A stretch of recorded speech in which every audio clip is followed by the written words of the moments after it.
anything. All right, we're live.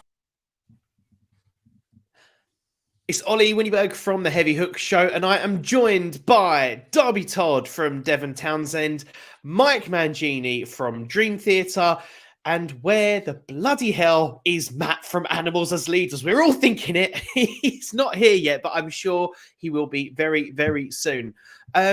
Both of you, it is lovely to see you. As a drummer myself, this is going to be a very relaxed and comfortable interview because I think drummers are just a breed of musician that are like no other, yet we are at the butt of every musical joke, and I don't know why. What did we do to deserve that? Mike, firstly, congratulations on your Grammy. That's something that you've got that Darby hasn't, so we'll start with you. I'll tell you one thing I've got, though. I've got working broadband, mate. Oh my God, it's over there, but I'll pull my cord out going to get it. So yeah, it's all. You know what I've done with that thing is I've gone the opposite route of what the person traditionally would do with this thing, which is you put it someplace and you look at it.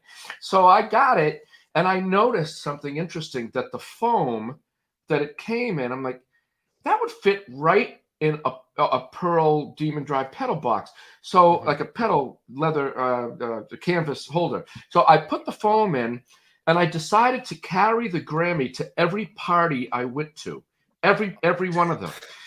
And what I did is I also took a little something to put in the tequila. I mean, excuse me. Oops, I shouldn't have said that. To put in the Grammy, and every person at all of these parties has done a shot out of this thing.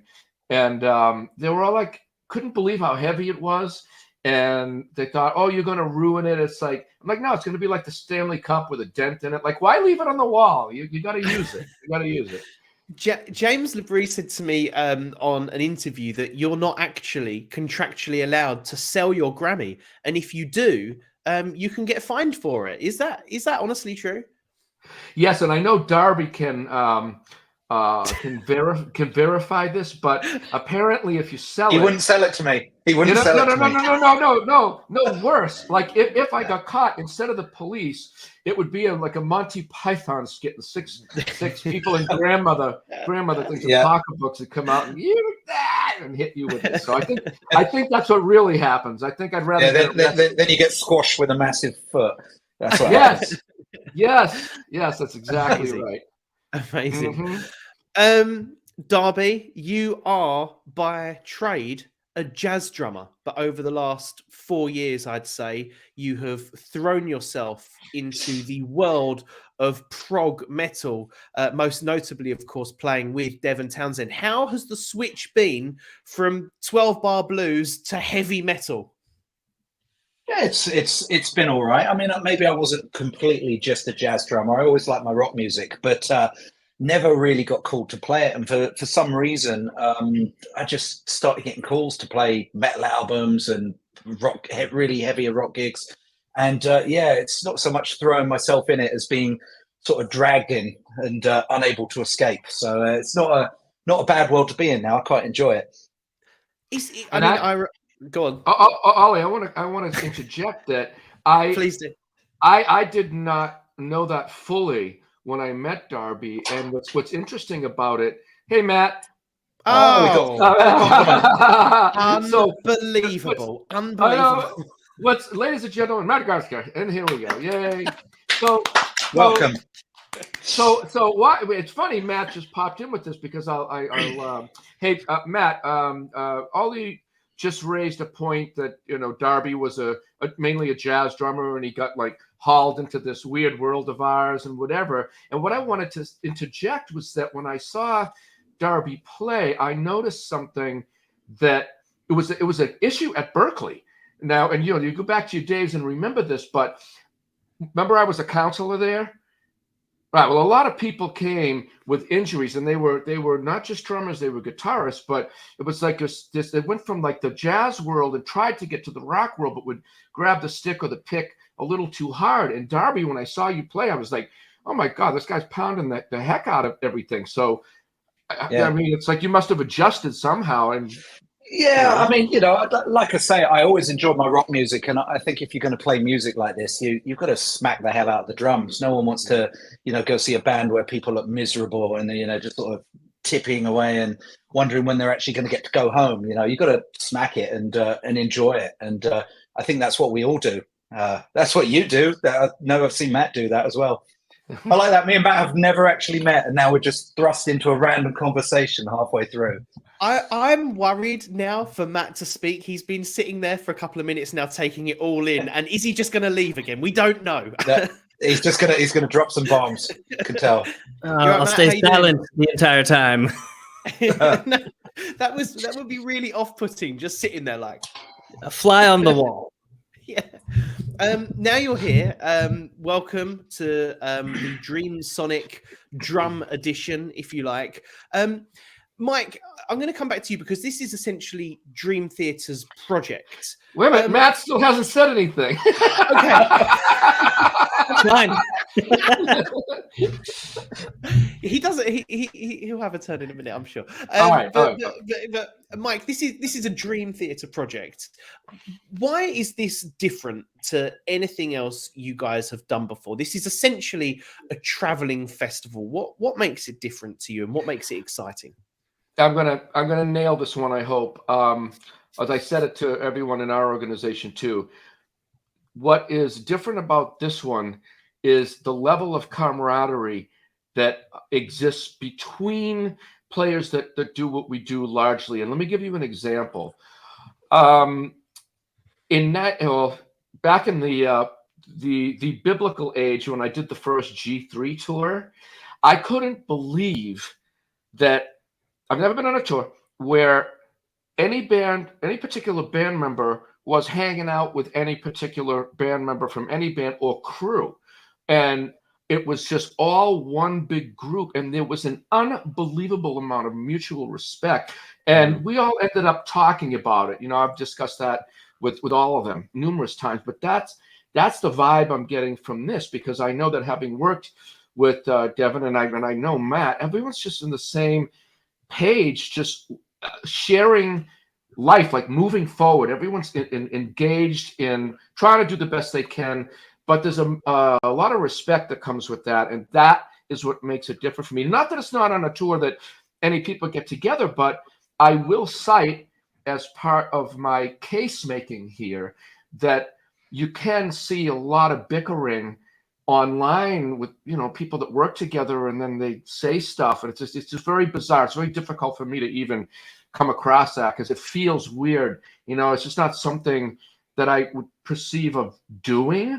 And this type of tour is the sharing. I mean, I'm sure these guys are going to concur that, but it's like the drum. We're good. We're going to hang out. We're going to talk about stuff that we're doing, and you're genuinely like interested in progressing. So that's what you do. You share. That's what I think is the big key.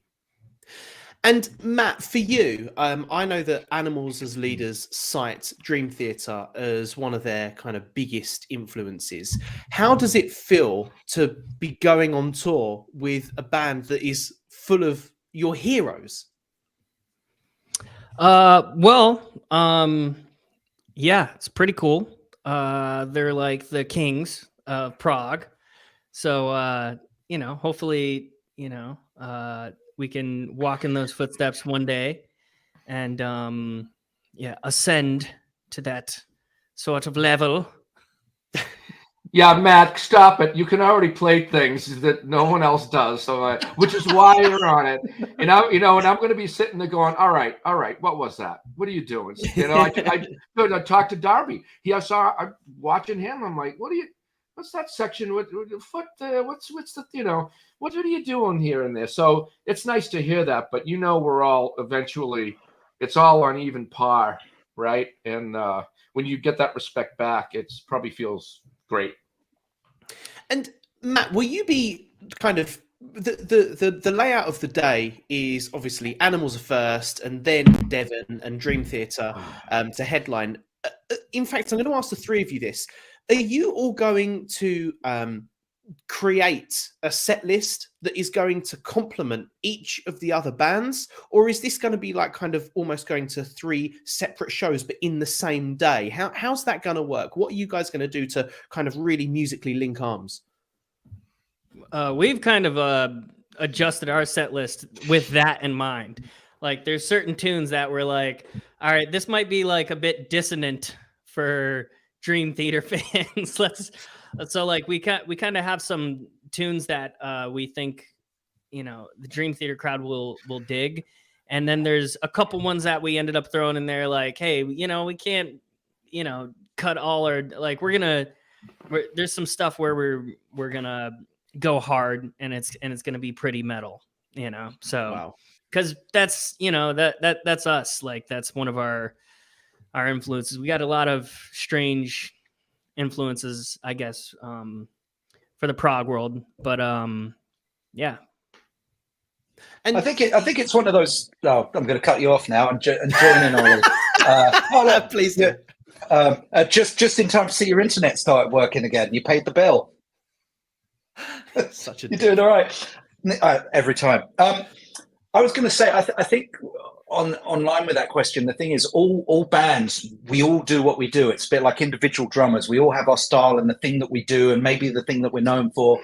And while it's kind of cool to try and craft it to kind of go, oh, we're playing with Dream Theater, maybe we should play. We had this last year on the European tour with you guys, where we were kind of like, maybe we should leave out a couple of the heavier things, you know, things that were like the old Strapping Young Lad songs and stuff. And in the end, we were like, nah, let's just play them. And it's actually, I think, amazing in the rock and metal world how people are very appreciative of even the styles of music that they're not necessarily into quite as much as others. So I think with this tour, we've got 3 great bands, all full of amazing musicians. So I think people are going to love all of it, you know, and we've all got our thing and we do that. Saying that, I did say to Devon, maybe we should be sort of anti-prog and come in and just play all of his ballads, but he didn't go for that. So you're okay. I've got to give a shout out to somebody watching on YouTube called Seaside Lover, because Spinal Tap is a film that is close to my heart, and they have asked you all, will you be playing Big Bottom? So I'm throwing it out there. I want one of you guys to play Big Bottom from Spinal Tap and make it happen. You've got to do it. You've got to do it now. Seaside Lover's asked for it. Well, we haven't quite finished the transcriptions yet, and I know that yes, we've got to analyze it. We got to it's got to go through all of our hands and go through it. It's a rigorous process that we have in the prog community. I mean, the problem. I'm a bit of a jazz drummer, so I can't do that. Mike, a few questions are coming in about your setup. Will you be changing your setup from the Top of the World tour to what we're going to see on the Dreamsonic tour? Well, since they've been cutting me down, I went from 4 bass drums to 3 to 2 to 1. I'll probably be in a cajon for this one.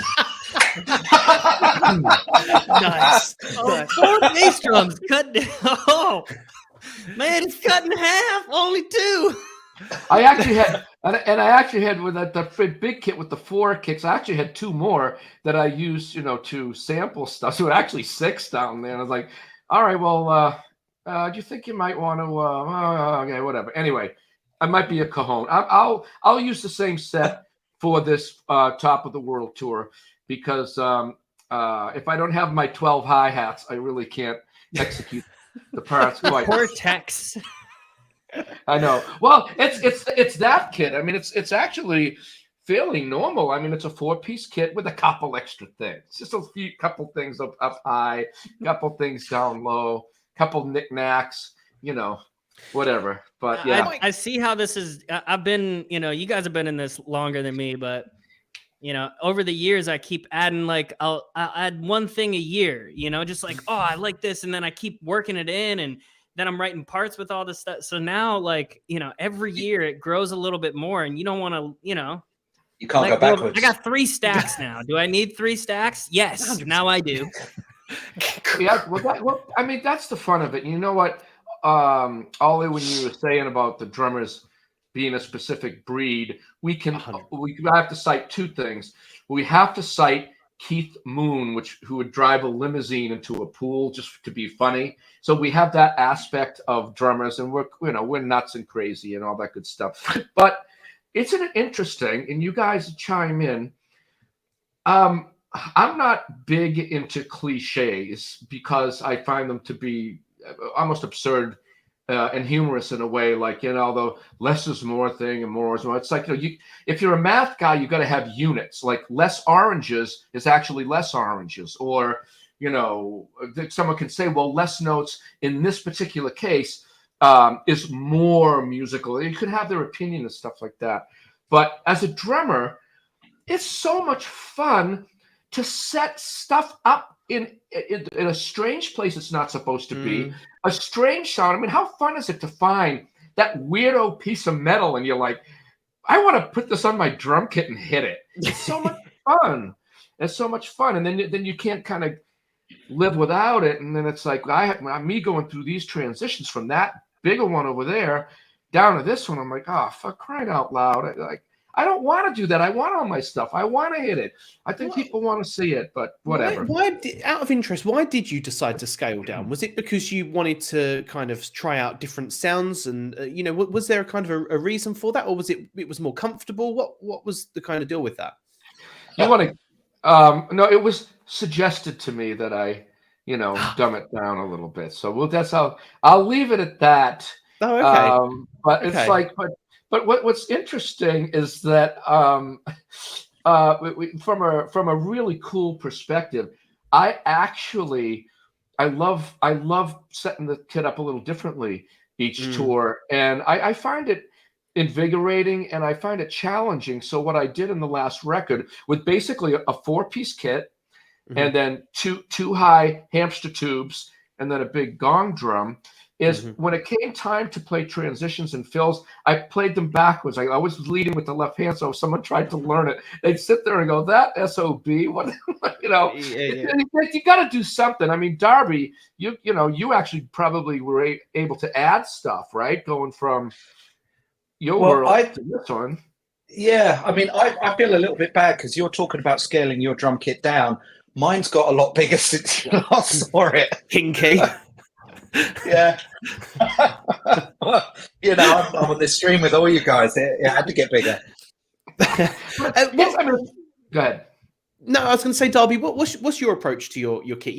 Again, having followed your career, quite a lot over the last few years, I have seen an increase of drums and cymbals and stuff. So what's the kind of inspiration behind the sound of your kit? I've got to say, like Mike, with his more scaled down kit, I've always just been 2 rack toms, 1 floor tom. Like when I'm doing most regular working gigs, that's my thing. It's just comfortable. I hate having a second floor tom. My body just does not want to make that movement. Every time I do it, I die inside. It hurts.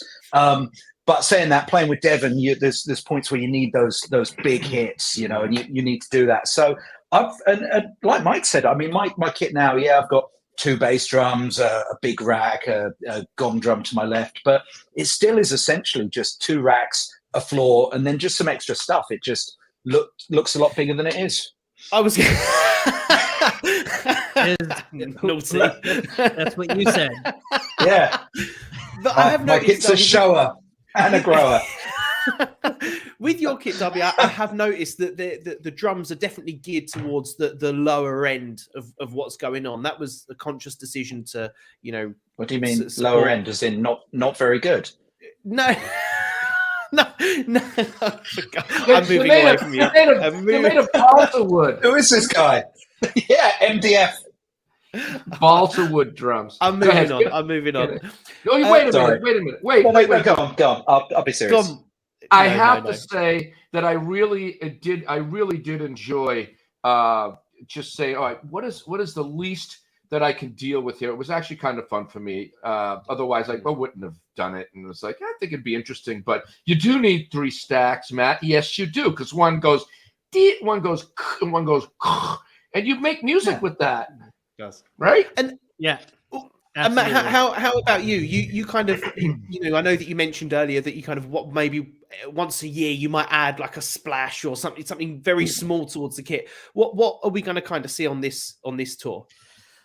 Here's the guy that I'm the opposite, where I don't want things moving in weird places, you know? Like I've done things like that to try to like just challenge myself and just to open up new possibilities when I get bored, but a lot of prog is, it's already formulated what your parts are going to be, so it's very specific. Okay. And I'm not a super ambidextrous guy like Mangini here. So like, I've got kind of like it's just twice the amount of work for me to do coordination on this side with all the right hand patterns there, and then on the left side it's like, I'm just gonna kind of assign this right hand to kind of have its function, and left hand kind of have its function. So my kit is kind of set up very asymmetrically, and I kind of put things in the same place, really. But I do have like like if you see me do anything else, like on some of some of my instructional stuff, or like I go out in these little clubs playing like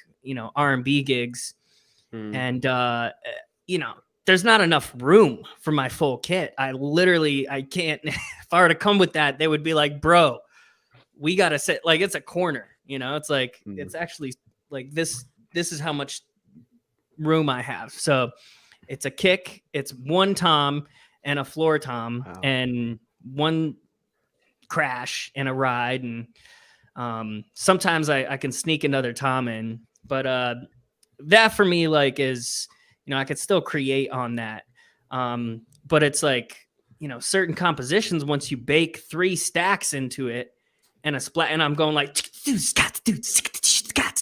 and it's all these sounds right in a row. It's like, how am I going to play that part without those things? It's going to sound funky. So I think it's a thing of prog. Do you find it more of a challenge to when you have to play a smaller kit, or do you find it frustrating? Oh no, I don't. I actually, as long as I'm not playing Animals stuff, and it's You're not fine. like very specific. Yeah. If it's improvised, it's like, I can do just kick, snare, hat in a floor. Like, I used to do stuff like that.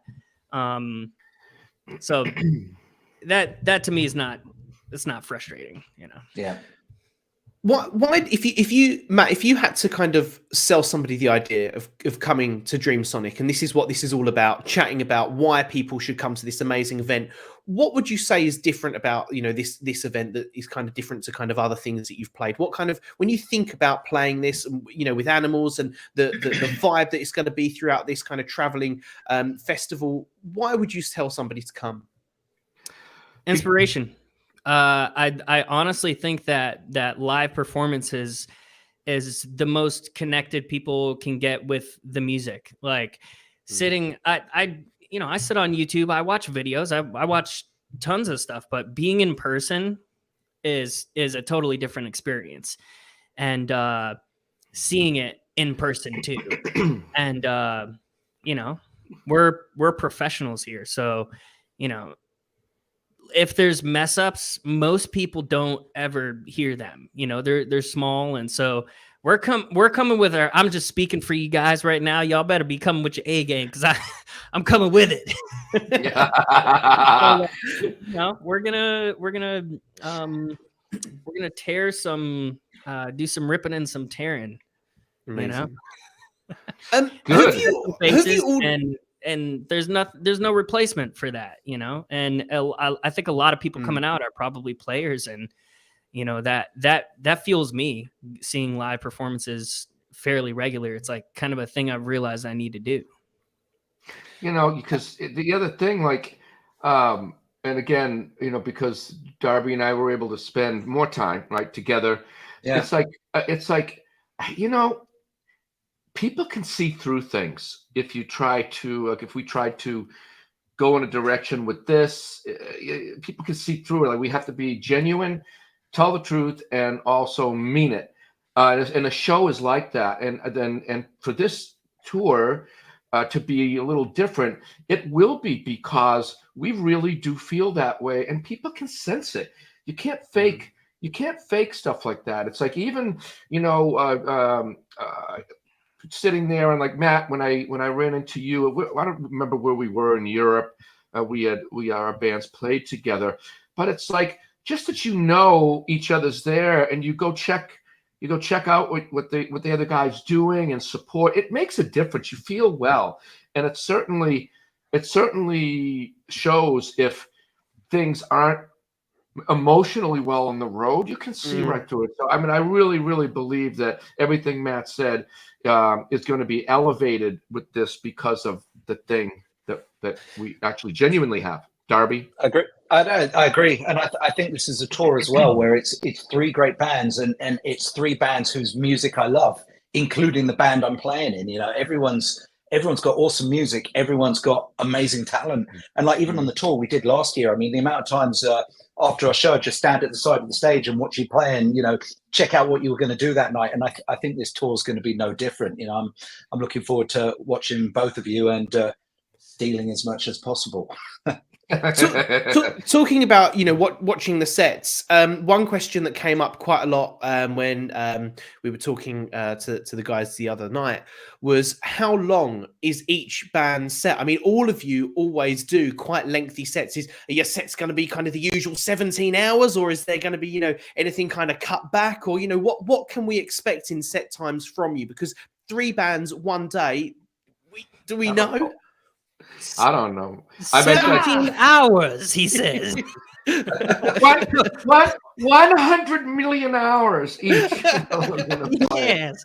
I don't know. I think we're doing 90, and you guys are doing an hour plus. Is that correct? We're doing 50. Animals is doing 50. Yeah, 50. I think we're doing 55. Really? Okay, I don't know. So maybe 60. Maybe we're doing 57. I'm not sure.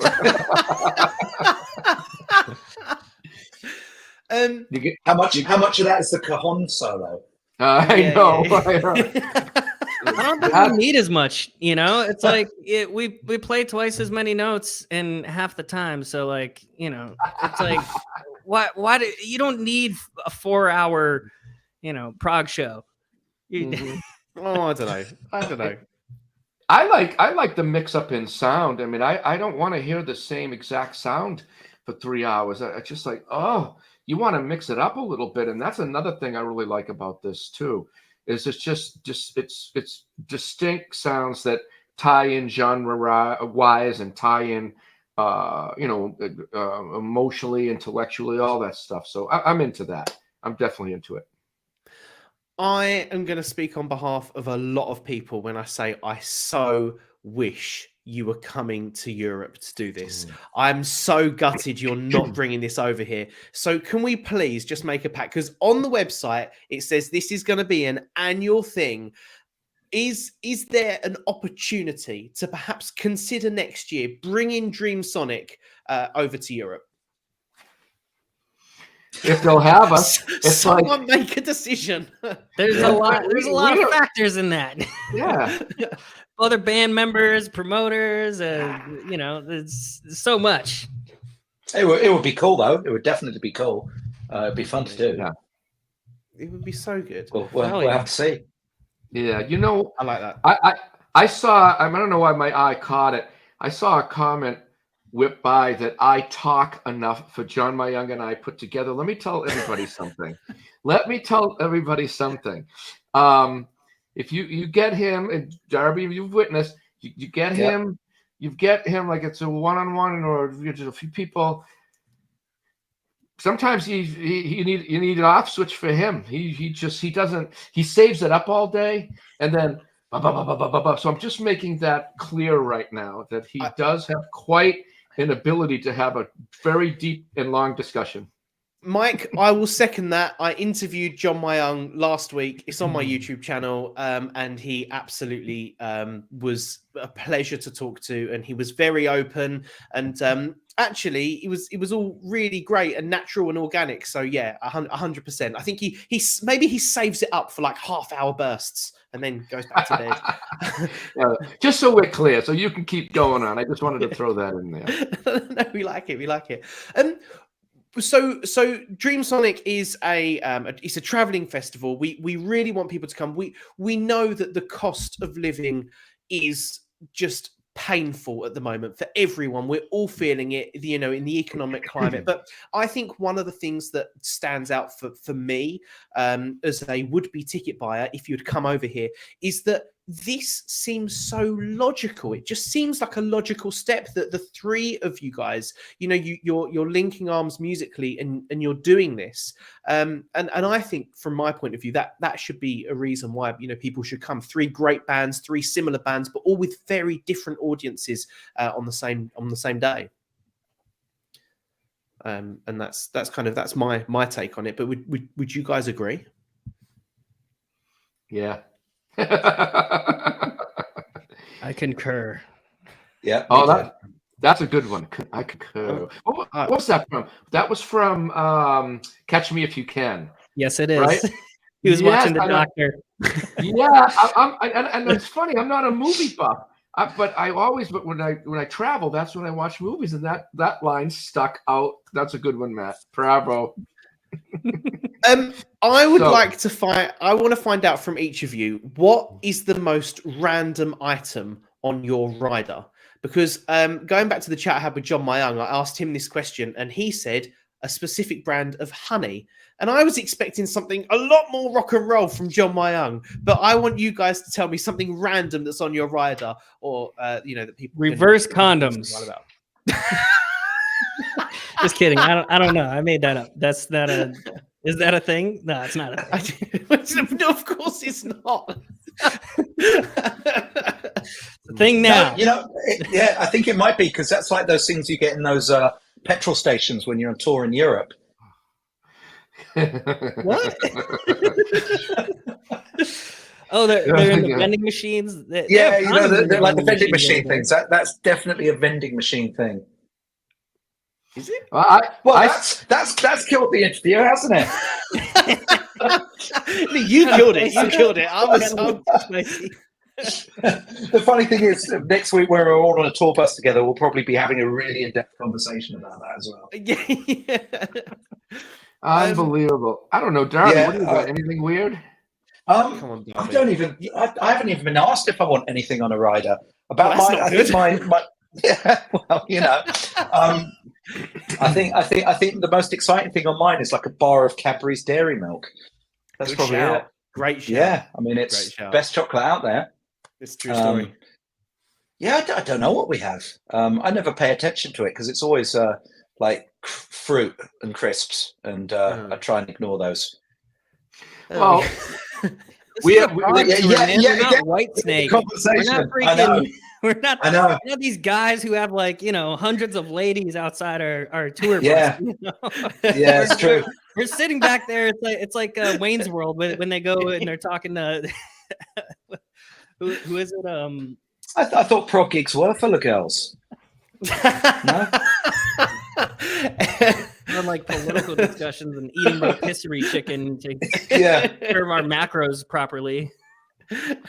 There you go. Our rider stuff. We have a rider dilemma that we can't solve. It's a chocolate thing where for some reason we have the dark chocolate and then the regular milk chocolate. Jordan would eat everything in the Willy Wonka factory in about a day and a half. He's a big chocolate guy, sweets guy. I don't eat many sweets at all. Labrie, not too much either. So we like the darker cocoa chocolate, but for some reason, and we have it evened out, we'll get 4 milk chocolate bars and no dark chocolate bars, and we bring it up all the time. And this is no salt. It's written down, and we don't know why this is happening to us. That's the most exciting thing, is Labrie and I looking at each other. Or he will literally grab it and come to my dressing room like with this intense look on his face. No joke, this must have happened. If it happened 41 times, it happened 29 times, I don't know. But he's come to me as every single tour. He goes, Mike, I got a bar here. Have half of it. I'm just like, it's okay, buddy. But and then later I thank him. I'll have a little piece. But we don't know. That's the most exciting thing. We don't have anything. Wow. Wait a minute. John Myung has all kinds of bizarre stuff on. Well, tell me. I want to know. It's not bizarre. It's like you said. he's got a specific diet, with the flax seeds and the this and that, and we get these big odd bags of things, and they just look at him, and all of us kind of look at it and go, "Is he going to really eat all that?" So whatever, it's silly, goofy stuff. What else you got? That was yeah. Well, he said honey on his interview, so he ruled out. Mike, one question that's actually coming for you. Are you going to be doing any more drum clinics, specifically in Italy? Do you plan on doing that anytime soon? I'd love to. The drum clinic business just like went to another planet, went to Neptune. It's in the gases of Neptune. It's disappeared. I think it's like morphed into like Masterclasses now. I know a couple of guys heading out and doing those, but I wish. Those are just fun. I feel so liberated playing whatever the heck I want. And I always improvise. I don't know. What do you guys? Do you just? I got one coming up, and I'm doing one in Bellevue, Washington. Cool. Yeah, I love clinics too, and I never got to experience the heyday. Right. But like, still, when I was first coming on to the scene, like, 12 years ago, there's still a bunch happening. And yeah, I always do, like, I do weird stuff. Like I'll play like Missy Elliott tune, Get Your Freak On, or like, some rap stuff. I'll do like loops that I have. I'll do some animal stuff. I just do open solos, and like, people get to ask specific questions, and yeah, it's a beautiful thing that I guess is losing traction. I think it's a shame those have all gone. I remember as a kid there were like all the Zildjian days in London, Zildjian Day in New York. Every great drummer would come and do a clinic in your local town, and this was kind of before YouTube, so it was like the only opportunity you had to learn and take stuff from these people. And it's kind of, I think they need to bring it back, because while we can watch anyone on YouTube, there's, like you said earlier, Matt, there's something really cool about seeing stuff in the flesh and hearing it and getting the vibe and seeing how someone actually produces those sounds. They're not just hitting something, they're actually carving it out of the drum set, and be able to corner them and be like, "Hey, what are you doing?" Yeah, exactly. And then now as an adult, you realize how much they were just like, "Leave me alone." While we're on that, it's an interesting phenomenon that happens. That's just it's an extension of the cell phone era and the YouTube era, and people putting up all kinds of footage with really just it means something to them. But if it's like another person like me or one of us, this thing happens where I'll construct a solo, just an outline, because I just love improvising, because it's my only area I can really do it, or was able to. I haven't done one in 7 years, except a couple of weeks ago. But the bottom line is that with that in mind, as I'm nurturing, okay, here are 5 parts, a simple little outline, that's it. I'm just going to go from this to this and build it. Inevitably, what someone clips out is this stuff, and it's like, and when I'm really at it, or when I'm in a real complex section, it's two different rates at the same time doing 2 different things. So it sounds literally like a hornet's nest hitting flies, hitting things. It's not supposed to be musical. It's supposed to be entertaining. It's not supposed to be musical, because it's an entertainment thing. Inevitably, that stuff gets clipped out and put all over online, and then then there's an impression made, and it's not fair. It's not the right impression. I wish it wasn't allowed, but because you guys, you don't ever start a solo, do you? Just smashing everything you can with as many notes as you can. You build it on a theme, right? Of course. Usually, yeah. Then you can always say, okay, well, if every time I'm starting soft and I'm starting with this theme, then I'm limiting my art. So I need to break out of that and maybe just start off and just go nuts, and then from there see what forms itself. Right, but like not like for like a straight 2-minute barrage, because like I'll build that into the solo later. I mean, of course, and you're right about that. For example, when I was just down in Nashville for Pearl, I just constructed something in my head, just a really simple outline. I based it on the theme of one of the Dream Theater tunes. It's just a simple left, right, right with the hi-hats and some ostinato stuff, right? And I'm like, that exact sentiment, Matt. And I said, you know what? I'm not starting out like that. It's too quiet. And then I went out to do it's a heavy groove to start it with some fills and space and hitting the drums. So you're right. You're absolutely right. And I didn't mean it like just to always just tinker in, of course. But I mean it is usually the musical approach, yeah. I mean, you know, a motif and off of that, and then I like doing that, and then maybe usually messing with metric modulation, finding ways to metrically modulate here, and then I don't know where I'm going from there, but it turns into something, and just yeah. I would love to ask each of you individually which one drummer is the person that has been the biggest inspiration for you. And I'll start with Darby. Darby, do you have like an earliest memory of seeing, one of those like famous film shots, through the tom-toms and seeing that, the drummer's face while he's playing, and that kind of was the birth of a love of drums for you? And if so, who was it? No. Unask the question. That's the answer. I get your question. I think limiting it to like what one person has inspired you over the year. I think that you can't say that. No, but if you had to just pick but I'm not going to. We don't have to. I don't have to. I don't have to.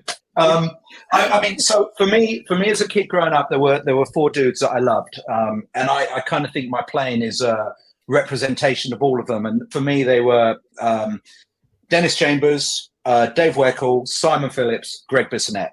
Oh. Growing up, they were my 4 main inspirations. Just loved all their playing for all the different reasons. As I got better, as I grew up, I started expanding my listening and finding other people that I like for different reasons. And I mean, every month it changes, and I kind of, in my practice studio, I like to go, Jesus, I love Vinny this week. I'm gonna spend the next month trying to steal from him and learn this. Then the next week it's like, God, that thing Virgil did is amazing, or that thing Mike did, or that thing Matt did. So those were the 4 guys. But yeah, I like to look around and discover new people, and actually, the great thing about YouTube as well is like, it doesn't have to be some big household name that everyone knows. Equally, you can find someone that's just posted something up there that you can steal from, and that's got nothing to do with the original question. Nice. No, those 4 guys were great, and I couldn't sit here and say it's only one guy, because I don't think any of our playing is the result of loving one particular drummer. That's how you become a carbon copy. Yes. Yeah. Yes. Very true. What about you, Matt? I would say, I'm into. I like the idea of like this ultimate drummer, right? This guy who knows how to swing his ass off, knows how to like chop his butt off, knows how to groove like a motherfucker, knows how to play double bass, like is powerful, is fast, but also is finesse and has a great sound, isn't abusive to the point where his acoustic sound suffers. Like I like guys that have some natural element to them. I like, guys that are very technical and that are, metrically modulate and use all sorts of, different concepts. So I also like different styles of music. I listen to African music. I would listen to like Kareem Ziad and Bryce Wassey and, guys like, Yusu Endor, and I like prog, but I'll be honest, like, I listen probably more metal than prog. and it's very specific bands. Like one band I will always love is Meshuggah, and I don't know. I listen to R&B. I listen to. There's so many different styles of music that I like. I love Latin music. Love Indian stuff. So, what guy has that? I don't know what guy has all of those things, but I'm certainly trying to incorporate those, but also not, force them to be a part of my being. Like I love what I love, and each genre I'm very specific about what I like too. So I think it's just a matter of following where your heart is, and what people speak to you, what players speak to you, and what parts of their playing speak to you, and you go, oh, like I'm a huge Dennis Chambers guy too. I love Dennis Chambers, but I wrote down what I liked about Dennis Chambers. Loved his singles, loved his power, his funk, and his displacement, like his tightness and 16th notes. So like, each player I think has their strong suit, and then sometimes you get ultimate drummers that like have all this shit, and it's like, wow, any angle I look at this guy and the situation I see him in, and he's just like, morphs to the music and like still is him, but like, I feel like Vinny's one of those guys who does that really well. But yeah, then again, it's like, there's stuff that Vinny doesn't do, that I get from other players. So that's, I guess, my answer. Mike, finally, what about you, sir? Well, you have to ask it in a different decade, because it's changing, and then a different whatever. These guys know that too. But I'll tell you one thing. I've had no choice. It's like a magnet. There's something about the spirit it's got to be a field of some kind. I know it's not electromagnetism. I know it's not the strong and weak nuclear force, but intention, attraction is still attraction. I know that stuff's made of something, and I'll tell you what, it pulls me, and I can feel it. And it might be okay. So it's Ringo Starr. Let's just that's okay. If you ask one, that's it. Okay, but you don't believe, it doesn't make any sense when you see that. But Matt might remember, but Matt might remember. I don't know, but I made something called the grid, and what I did is I categorized any possible thing you could play on this on one page, anything and everything, because the subcategories expand. But if you get the main picture, so I've looked at that and said I want all of it.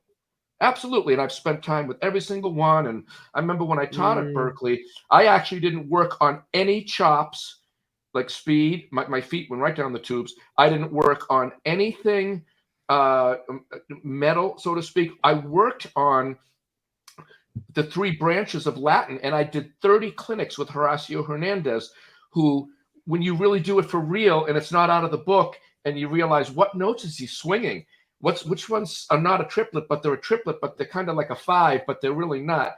And you get into it. All these drummers that pull me in, I don't have a choice with it. It's like, I know I got to fill in that grid. I got to do it. And I made it. And that's the, it's a life's work. But as these guys are saying too, it's like, you got to follow your heart. I'm saying I can't help but it's like pulling me. I'm like, I gotta have that. I gotta try that. Or that's a missing piece. Or I just like this thing. But Ringo Starr was another interesting drummer, played for Blood, Sweat, and Tears, named Bobby Colomby. Here's what's interesting about how important he ended up becoming when I went into my Terry Bozzio, Frank Zappa phase, and then the Vinny phase, just the Zappa phase, and whoever played with Zappa with the crazy stuff. So way back when my brother would, because I'm just an adolescent. I mean, I'm 4, 5, 6, 7, 8 years old. I don't have any money, So my brother would buy albums. He'd save his money and hand me an album and say, learn it. And Blood, Sweat, and Tears, he got me a couple of those. Bobby Colomby, interestingly enough, would play these things. And it's like, I still to this day just flash back in my parents' basement with the record player putting it on 16, like really slow. I'm like, what is this person doing? essentially he's doing like incalculable polyrhythms without calculating them, because he wasn't calculating them. It was just like, I'm going to take this many notes, I'm going to squish them together, expand these, and fit it in this space, which is really an innate, intuitive polyrhythmic approach where, you know, I like to know what I'm doing so I can do it again. And I play tons of things. I don't know what the heck it is, but my intellectual side allows me to go and actually calculate it. And sometimes I come up with things and go, it's nothing. It's not. I'm not going to sit there and worry about this. I know that it's like a 17 in the space of 11, and it's kind of like that. But these notes are pushed. I'm like, just stop it. That's when it gets too much. I'm just like, I just got to do it. But Bobby Colombi would feel, and it's like a spinning wheel, right?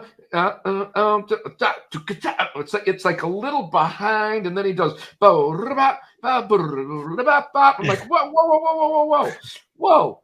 Where did that snare drum land? So he would come in handy when I had to calculate stuff, because Frank Zappa wrote everything, like the Black Page, when I learned it. So it's anything and it's everything, and it's whatever pulls you.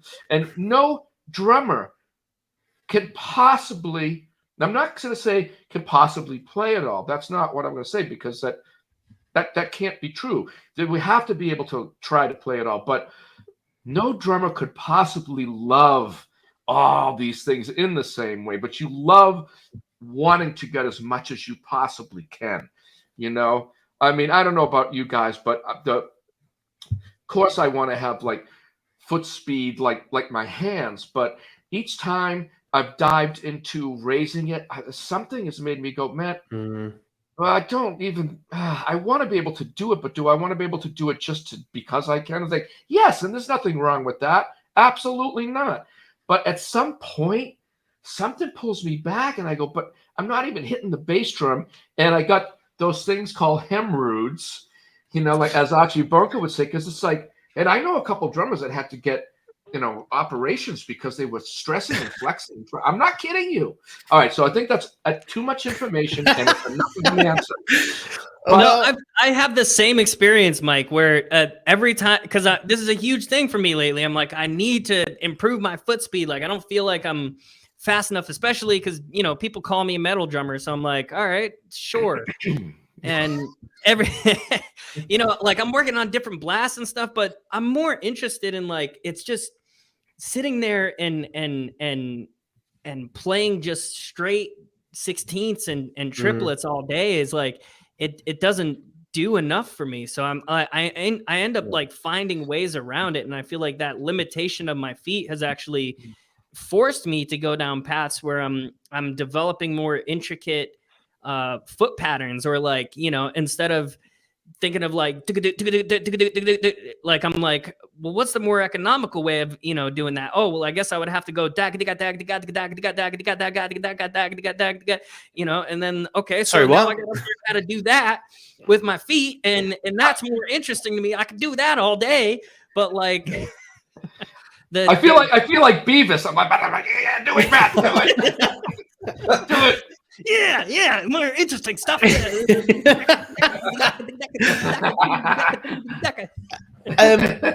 Guys, I think it's fair to say that you three are three of the best in the business, and it has been an absolute pleasure to hang with you all this evening.